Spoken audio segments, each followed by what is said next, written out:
প্রিয় দর্শক, আপডেট চ্যানেলে আপনাদের সকলকে স্বাগত। আপনাদের যদি পুরনো ওবিসি সার্টিফিকেট থাকে, তাহলে আপনারা সকলেই জানেন যে সেই সার্টিফিকেট বাতিল করা হয়েছে এবং শর্ত সাপেক্ষ সুপ্রিম কোর্টের অর্ডারের মাধ্যমে কয়েকটি ক্যাটেগরির সার্টিফিকেট কিন্তু রিভ্যালিডেশনের কাজ চলছে। তো কিভাবে সেই রিভ্যালিডেশন করবেন, সেই পদ্ধতিটা আজকে আমরা দেখাবো। তো তার জন্য প্রথমেই আপনাদের গুগলে যেতে হবে এবং সেখানে ওবিসি সার্টিফিকেট লিখে সার্চ করতে হবে এবং সবার উপরে দেখুন কাস্ট সার্টিফিকেট, এখানে আপনাদের ক্লিক করতে হবে।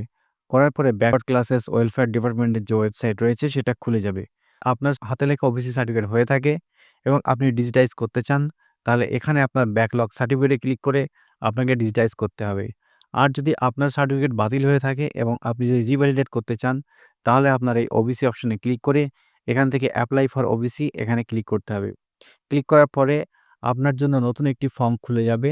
তো এখানে একদম সবার উপরে দেখুন লেখা রয়েছে, do you have any digitize caste certificate? যদি আপনার আগে থেকে কোনো ডিজিটাইজ কাস্ট সার্টিফিকেট থাকে, তাহলে এখানে ইয়েসে ক্লিক করবেন অথবা নো করে পরবর্তী পেজে এগিয়ে যাবেন। তো আমাদের যেহেতু ডিজিটাইজ কাস্ট সার্টিফিকেটের নাম্বার আছে, তাই আমরা এখানে সার্টিফিকেট নাম্বার এবং ডেট অফ ইস্যু এটা বসিয়ে ভেরিফাইতে ক্লিক করব। তো ভেরিফাইতে ক্লিক করার পরে আপনার ওবিসি সার্টিফিকেটের ডিটেলস কিন্তু এখানে চলে আসবে। এখানে দেখুন, এখানে দুটো কলম আছে, নেম, ফাদার্স নেম এবং এখানে ওবিসি ক্যাটেগরিটি কিন্তু চলে আসবে।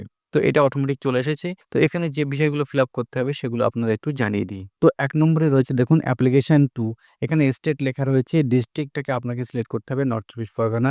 তারপর সাবডিভিশন রয়েছে, তারপর ব্লক বা মিউনিসিপ্যালিটি আপনাকে এখানে সিলেক্ট করতে হবে।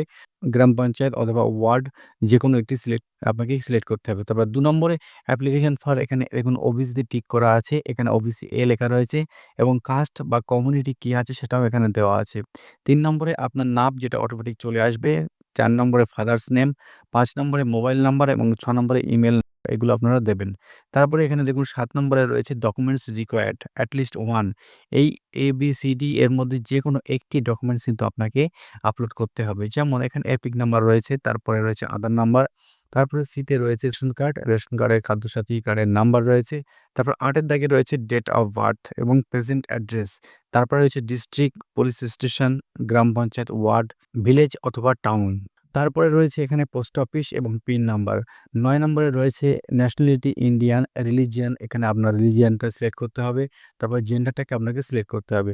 তারপর ১২ নম্বরে হচ্ছে ইনকাম সার্টিফিকেট। তবে এখানে আপনারা যে ইনকাম সার্টিফিকেটটা ভিডিওর কাছ থেকে বার করবেন, সেখানে বাবা এবং মায়ের দুটো ইনকাম সার্টিফিকেট কিন্তু একসঙ্গে একটি পিডিএফ এর মাধ্যমে ভরে এখানে চুজ ফাইলে কিন্তু ক্লিক করে ফাইলটা আপলোড করতে হবে। ১৩ নম্বরে রয়েছে অ্যাপ্লিক্যান্ট ফটোগ্রাফ, এখানে একটি আপনার পাসপোর্ট সাইজ ফটো আপলোড করবেন।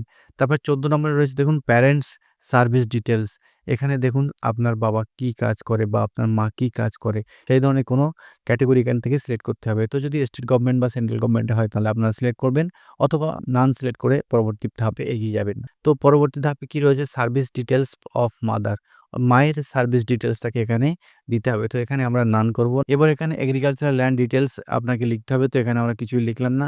এবার প্যারেন্টস ইনকাম, ফাদার্স ইনকাম 84,000 দিলাম এবং এখানে মাদার্স ইনকাম 84,000 দিলাম।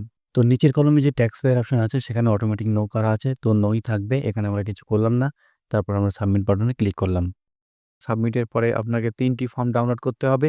১ম হচ্ছে ফিল আপ করা ফর্ম, দ্বিতীয়টা হচ্ছে সার্ভিস ডিটেইলস ফর্ম এবং ৩ নম্বরটা হচ্ছে অ্যাকনলেজমেন্ট স্লিপ। এখানে কিন্তু আপনার এই অ্যাপ্লিকেশন ফর্ম, অ্যাকনলেজমেন্ট এবং সার্ভিস ডিটেইলস, এই ৩ টি ফর্ম সঙ্গে প্রয়োজনীয় ডকুমেন্টস কিন্তু বিডিও অফিসে অথবা এসডি অফিসে সাবমিট করতে হবে। তো এই হলো আজকের ভিডিও। যদি ভিডিওটি ভালো লাগে থাকে তাহলে অবশ্যই ভিডিওটিকে লাইক করে চ্যানেলটি সাবস্ক্রাইব করে দেবেন। সকলকে ধন্যবাদ।